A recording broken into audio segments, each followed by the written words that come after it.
दानवीर कर्ण। ऐसी कहानी सुने अब हिंदी में तो चैनल को सब्सक्राइब करो और बेल आइकॉन तो दबाना ना भूले।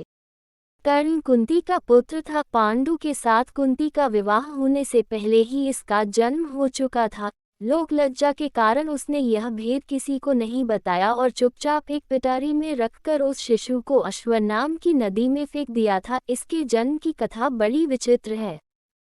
राजा कुंतीभोज ने कुंती को पाल पोस कर बड़ा किया था। राजा के यहाँ एक बार महर्षि दुर्वासा आए, कुंती से उनका बड़ा सत्कार किया और जब तक वे ठहरे उन्हीं की सेवा शुश्रूषा में रही। इसकी इस श्रद्धा भक्ति से प्रसन्न होकर महर्षि ने उसे वार दिया कि वह जिस देवता को मंत्र पढ़कर बुलाएगी वही आ जाएगा और उसको संतान भी प्रदान करेगा। कुंती ने नादानी के कारण महर्षि के वरदान की परीक्षा लेने के लिए सूर्य नारायण का आवाहन किया। बीए सुशिक्षण सूर्यदेव वहां आ गए। उन्हीं के सहवास के कारण कुंती के गर्भ से कर्ण का जन्म हुआ। जब पिटारी में रखकर इस शिशु को उसने फेंक दिया तो वह पिटारी बहती हुई आगे पहुंची। वहां अधीर्त ने कौतूहलवश उसे उठा लिया और खोलकर देख तो उसमें एक जीवित शिशु देखकर वह आश्चर्य करने लगा। अधीर्त उस शिशु की निरीह अवस्था पर करुणा करके उसे अपने घर ले आया और उसका पालन पोषण करने लगा। उसने उसे अपनी संतान समझा। बालक के शरीर पर कवच कुंडल देखकर उसको और भी अधिक आश्चर्य हुआ और तभी उसे लगा कि वह बालक कोई होनहार राजकुमार है। उसने उसका नाम वसुसेन रखा। वसु का अर्थ है धन। कवच कुंडल रूपी धन उसके पास था। विधाता ने ही उसको इसे दिया था, इसलिए उसका नाम वसुसेन उचित ही था। वसुसेन जब कुछ बड़ा हुआ तो उसने शास्त्रों का अध्ययन करना आरंभ कर दिया। वह सूर्य का उपासक था। प्रातःकाल से लेकर संध्या तक वह सूर्य की उपासना ही किया करता था। दानी भी बहुत बड़ा था। उपासना के समय कोई भी आकर उससे जो कुछ भी मांगता वह बिना हिचकिचाए उसको दे देता था। अमूल्य से अमूल्य वस्तु से उसको मुंह नहीं था। उसका गौरव तो दानवीर कहलाने में था और अपने कृत्यों से उसने वास्तव में यह सिद्ध भी कर दिया कि वह दानवीर था। उसके समान दानी कौरवों और पांडवों में और कोई नहीं था। उसका परिचय तो हमें उस समय मिलता है जब इंद्र ब्राह्मण का वेश धारण करके उसके पास उसकी अमूल्य निधि कवच कुंडल मांगने गया था। उस समय कर्ण ने देवराज का स्वागत किया था और सहर्ष अपने कवच कुंडल उतारकर दे दिए थे। दान करते समय अपने हित या अहित विचार वह नहीं करता था। यद्यपि सूर्य भगवान पहले उसे मना कर चुके थे कि वह इन कवच कुंडलों को किसी को भी न दे, लेकिन दानवीर कर्ण किसी याचक को निराश करके वापस लौटाना तो जानता ही नहीं था। कर्ण के इस साहस के कारण ही उसका नाम वैकर्तन पड़ा था। यदि इस कवच कुंडलों को वह नहीं देता तो कोई भी योद्धा उसे युद्ध में परास्त नहीं कर सकता था। इंद्र ने अर्जुन के हित के लिए ही इनको मांगा था, क्योंकि इनके बिना अर्जुन कभी भी उसे नहीं हरा सकता था। फिर भी उसके इस अद्वितीय गुण से प्रभावित होकर इंद्र ने उसको एक पुरुष घातिनी अमोघ शक्ति दी। उस शक्ति से सामने का योद्धा किसी भी हालत में जीवित नहीं बच सकता था और उसको कर्ण ने अर्जुन के लिए रखा था। लेकिन श्री कृष्ण ने चाल चली और कर्ण की उस शक्ति को घटोत्कच पर चलवाकर अर्जुन के जीवन पर आए इस खतरे को सदा के लिए मिटा दिया। घटोत्कच, जो आकाश में विचरण करके कौरवों पर अग्नि की वर्षा कर रहा था और जिसने एक बार तो सारी सेना को पूरी तरह विचलित कर डाला था, शक्ति लगते ही निर्जीव होकर पृथ्वी पर गिर पड़ा। धनुर्विद्या में कर्ण अर्जुन के समान ही कुशल था। एक बार जब महाराज धृतराष्ट्र की आज्ञा से कौरव पांडवों की अस्त्र शिक्षा की परीक्षा के लिए एक समारोह किया गया था, तो अर्जुन ने अपने अस्त्र शिक्षा के कौशल से सबको चकित कर दिया था। उसने ऐसी ऐसी क्रियाएं कर दिखाई थी कि किसी भी योद्धा की हिम्मत नहीं होती थी कि उसका जवाब दे सके। एक विजेता की तरह के कौशल दिखाकर वह प्रशंसा लूट रहा था। दुर्योधन उस समय हतप्रभ सा होकर चुपचाप बैठा था। अर्जुन का सा कौशल दिखाना उसके सामर्थ्य के भी बाहर था। उसी समय कर्ण वहां आ पहुंचा और उसने मैदान में आकर अर्जुन को ललकारा, अर्जुन, जिस कौशल के बल पर तू यहाँ सबको चकित कर रहा है और सभी से प्रशंसा लूट रहा है, उसे मैं भी करके दिखा सकता हूँ। यह कहकर उसने धनुष पर बाण चढ़ाकर वही सब कुछ कर दिखाया जो अर्जुन ने किया था। चारों ओर से कर्ण की जय जयकार होने लगी। दुर्योधन का चेहरा अर्जुन के प्रतिद्वंद्वी को देखकर खिल उठा। उसने उसे हृदय से लगा दिया। उसने उसे अर्जुन के साथ द्वंद्व युद्ध करने के लिए प्रेरित किया। दुर्योधन की बात मानकर उसने अर्जुन को इसके लिए चुनौती दी। अर्जुन द्वंद्व युद्ध के लिए तैयार हो गया। अब झगड़ा बढ़ने की आशंका थी, इसलिए कृपाचार्य ने बीच में हस्तक्षेप करते हुए कहा कि राजकुमार के साथ राजकुमार का ही द्वंद्व युद्ध हो सकता है। चूंकि कर्ण सूत के द्वारा पाले हुए हैं, इसलिए इनके गोत्र कुल आदि का ठीक ठीक पता न होने के कारण इनको अर्जुन से द्वंद्व युद्ध करने का अधिकार नहीं है। बस यह ऐसी समस्या थी जिसको कर्ण हल नहीं कर सकता था। वह हक्का बक्का सा अर्जुन का मुंह उतार कर रह गया।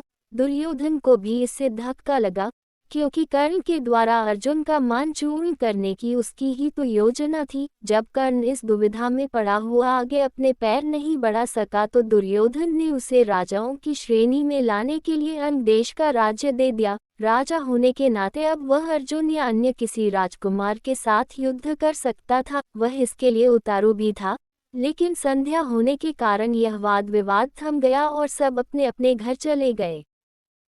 बस फिर जीवन में सदा ही कर्ण अर्जुन से प्रतिद्वंद्वी के रूप में मिला। अर्जुन से ही उसकी विशेष रूप से शत्रुता थी। वह उसकी प्रसिद्धि को सह नहीं सकता था। अनेक स्थलों पर वह अर्जुन के सामने आया, लेकिन अपना कुल गोत्र न बता सकने के कारण उसे सामने से हटना पड़ा। वह सूत पुत्र कहलाता था, क्योंकि सूत ने ही उसको पाला था। इसी कारण द्रौपदी के स्वयंवर में भी घूमती मछली की आंख बेधने की सामर्थ्य रखते हुए भी उसको अवसर नहीं दिया गया। स्वयं द्रौपदी ने ही सूत पुत्र कहकर उसका अपमान किया था और उसकी पत्नी बनने से इनकार कर दिया था। सूत पुत्र को क्षत्रिय कन्या का वरण करने का अधिकार नहीं है। ये शब्द शूल की तरह उसके हृदय में चुभ गए थे और वह लहू के घूंट पीकर अपने स्थान पर आ बैठा था। लेकिन द्रौपदी के प्रति उसकी घृणा इतनी बढ़ गई थी कि भरी सभा में दुःशासन ने द्रौपदी को नंगा करना चाहा था, तो उसने इसका तनिक भी विरोध नहीं किया था, बल्कि द्रौपदी की हंसी उसने लड़ाई थी। जब दुर्योधन के भाई विकर्ण ने कौरवों के इस घृणित व्यवहार की निंदा की थी तो कर्ण ने उससे कहा था, विकर्ण, तुम अपने कुल की हानि करने के लिए पैदा हुए हो। अधर्म अधर्म तुम पुकार रहे हो। द्रौपदी के साथ जो भी व्यवहार किया जा रहा है वह ठीक है। वह दासी है और दासी के ऊपर स्वामी का पूरा अधिकार होता है।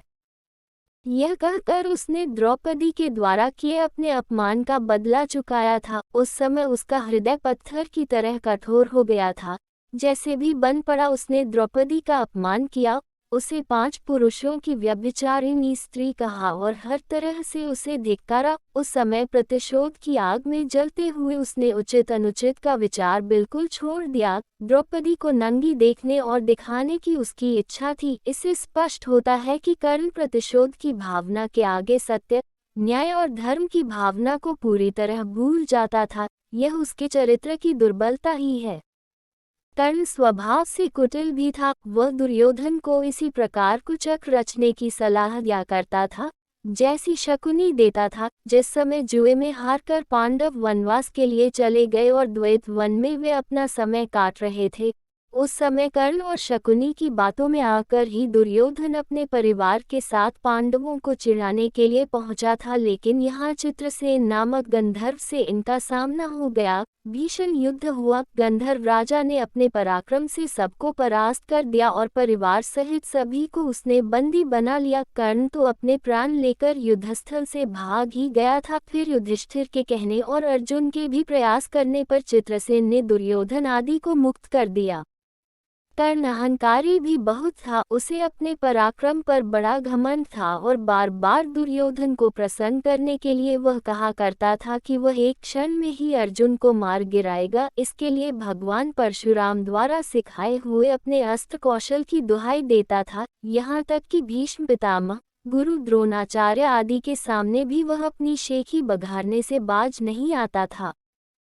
एक दिन पितामह से न रहा गया। उन्होंने इसे फटकारते हुए कहा, दुरभिमानी कर्ण, व्यर्थ की बात क्यों किया करता है। खांडव दाह के समय श्री कृष्ण और अर्जुन ने जो वीरता प्रकट की थी, उसको याद करके तुझे लज्जित होना चाहिए। क्या तू श्री कृष्ण को साधारण व्यक्ति समझता है?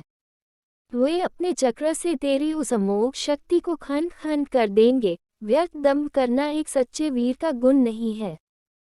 पितामह की यह बात सुनकर कर्ण क्रोध हो उठा और उसने झल्लाकर अपने शस्त्र फेंक दिए और कहा, पितामह ने सभी के सामने मुझे लज्जित किया है। अब तो इनकी मृत्यु हो जाने पर ही मैं अपना पराक्रम दिखाऊंगा।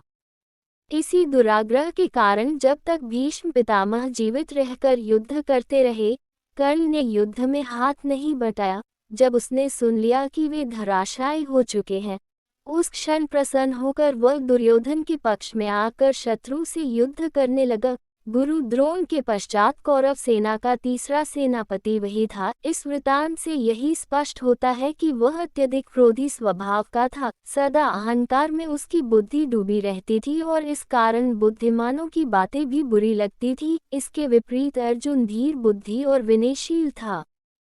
इस सब के होते हुए भी कर्ण अपनी बात का धनी था। जो कुछ भी वचन वह दे देता था, उससे हटना तो वह जानता ही नहीं था। श्री कृष्ण ने उसे यह बता दिया था कि वह कुंती का ज्येष्ठ पुत्र है और साथ में उन्होंने उससे पांडवों की ओर मिल जाने का आग्रह भी किया था। लेकिन सब कुछ सुनकर भी उसने दुर्योधन के साथ विश्वासघात करना उचित नहीं समझा। श्री कृष्ण ने कहा था, कर्ण, भाइयों के विरुद्ध लड़कर उनको मारने की कामना करना पाप है। इसलिए तुम कौरवों का साथ छोड़कर पांडवों का पक्ष ले लो। युधिष्ठिर तुम्हें अपना अग्रज मानकर अपना जीता हुआ साम्राज्य तुम्हें ही दे देंगे।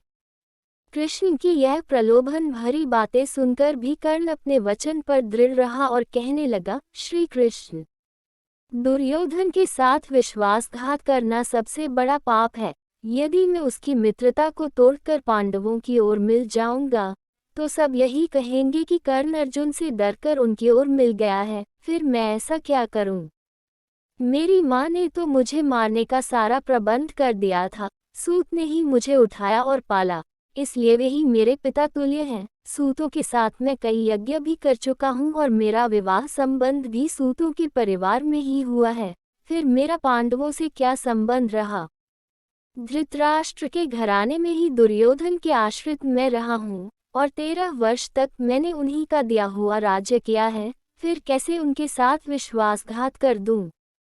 दुर्योधन को मेरे ऊपर पूरा विश्वास है। मेरे कहने से ही तो उसने इस युद्ध को मोल लिया है और अर्जुन के प्रतिद्वंद्वी के रूप में दुर्योधन की आशाएं मेरे ऊपर ही तो लगी हुई हैं। इस परिस्थिति में अपने आश्रयदाता और मित्र दुर्योधन को छोड़कर मैं कभी पांडव पक्ष में नहीं मिल सकता।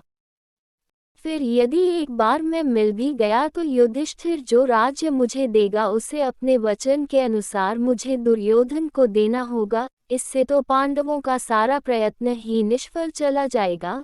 यह सभी कुछ सोच विचार कर मैं निश्चय पूर्वक कहता हूँ कि मैं मित्र दुर्योधन का साथ छोड़कर और किसी पक्ष में नहीं मिल सकता। लेकिन हाँ, यह वचन अवश्य देता हूँ कि युद्ध में मेरा प्रतिद्वंद्वी केवल अर्जुन ही है। उसके सिवा किसी पांडव का वध मैं नहीं करूँगा। कर्ण का यह कथन उसके चरित्र की महानता पर प्रकाश डालता है। बात का कितना पक्का था। वह दानवीर दुर्योधन चाहे अधर्मी था, लेकिन उसका तो आश्रयदाता था। फिर वह उसके साथ छल कपट कैसे कर सकता था? अंत तक उसने दुर्योधन का साथ दिया और अपने आप को एक सच्चा मित्र प्रमाणित कर दिया। कर्तव्य के प्रति कर्ण पूरी तरह कठोर था। वह युधिष्ठिर तथा अर्जुन की तरह सहृदय नहीं था कि पांडवों के विषय में यह ज्ञात होते ही कि ये उसके भाई हैं, युद्ध करना बंद कर दे। एक बार मन में दृढ़ संकल्प करके उसको पूरी तरह निभाना ही उसके जीवन का उद्देश्य था। दुर्योधन की सहायता करना उसका कर्तव्य था।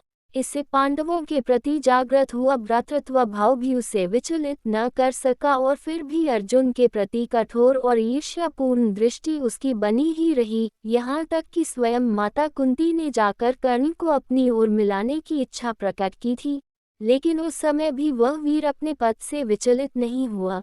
यह उसके चरित्र की श्रेष्ठता ही थी। फिर एक बार कृष्ण को वचन देकर अर्जुन के सिवा अन्य किसी पांडव की ओर उसने शस्त्र नहीं उठाया। अर्जुन से ही युद्ध करते हुए वह वीरगति को प्राप्त हुआ था। महाभारत युद्ध में भी उसकी वीरता देखकर स्वयं श्री कृष्ण उसकी प्रशंसा करने लगे थे। कितनी ही बार वह अर्जुन के रथ को पीछे हटा देता था, जब तक वह सेनापति रहा, अर्जुन बार बार उसके प्रहारों से विचलित हो उठता था। उसकी समझ में नहीं आता था कि वह कैसे इस परम योद्धा को परास्त करे। अंत में पूरी तरह निराश होकर उसने कृष्ण की ओर देखा। कर्ण के रथ का पहिया जमीन में धंस गया था। वह उसे निकालने का प्रयत्न कर रहा था। उसी समय कृष्ण के इशारा करने पर अर्जुन ने अन्याय का आश्रय लेकर उसका वध किया। नहीं तो उस वीर को मारना बहुत कठिन था। फिर यदि उसके हाथ में इंद्र की वह अमोघ शक्ति होती तो फिर उसको कोई भी पराजित नहीं कर सकता था, और यह निश्चय था कि वह अर्जुन का वध करके विजय का शंख फूंक देता। लेकिन विधाता की यही गति थी। अमोघ शक्ति को वह पहले ही घटोत्कच पर चला चुका था। अब उसके पास विशेष अस्त्र कोई नहीं था। फिर भी बड़ी कठिनाई से अर्जुन उसे मार पाया था। महाभारत में जहाँ भी उसके पराक्रम का वर्णन आया है, वहाँ अर्जुन के बराबर ही उसको पराक्रमी माना गया है, और था भी वह इतना ही पराक्रमी। कर्ण के पराक्रम में धब्बा लगाने वाली एक बात यह है कि वह कपटी भी था। वह सदा सत्य और न्याय का ही आश्रय नहीं लेता था। उसने अल्पवयस्क राजकुमार अभिमन्यु का चक्रव्यूह के भीतर औरों के साथ मिलकर वध किया था। उसी ने उसके धनुष को काट गिराया था, और फिर उसने हत्थे बालक पर 6 महारथियों ने मिलकर आक्रमण किया था, जिनमें से एक वह भी था। निहत्थे बालक की हत्या करने का अपराध सदा उसके चरित्र के साथ लगा रहेगा। इसीलिए इतना पराक्रमी होने पर भी कर्ण अर्जुन की तरह महापुरुष की कोटि में नहीं आ सकता। उसका हृदय कलुषित था। इस तरह कर्ण के चरित्र पर दृष्टिपात करने से मालूम होता है कि वह किसी दृष्टि से महान था और अपने किन्हीं व्यवहारों के कारण पतित भी था। उसकी महानता उसके दानवीर होने में है, उसके दृढ़ संकल्प होने में है, उसके अपने मित्र और आश्रयदाता के विश्वास पात्र होने में है। लेकिन छल और कपटपूर्ण व्यवहार, व्यर्थ का दंभ और क्रोध उसके चरित्र की गरिमा को कम करते हैं। वह इतना पराक्रमी था कि उसके मरते ही दुर्योधन का सारा धैर्य टूट गया था, और अब उसे अपनी पराजय की आशंका निश्चित लगने लगी थी। और वही हुआ भी। कर्ण की मृत्यु के पश्चात कौरवसेना का विनाश हो गया। स्वयं दुर्योधन भी भीम के द्वारा मार डाला गया। युद्ध में पांडवों को विजय प्राप्त हुई। यहाँ ये कहानी समाप्त होती है। धन्यवाद।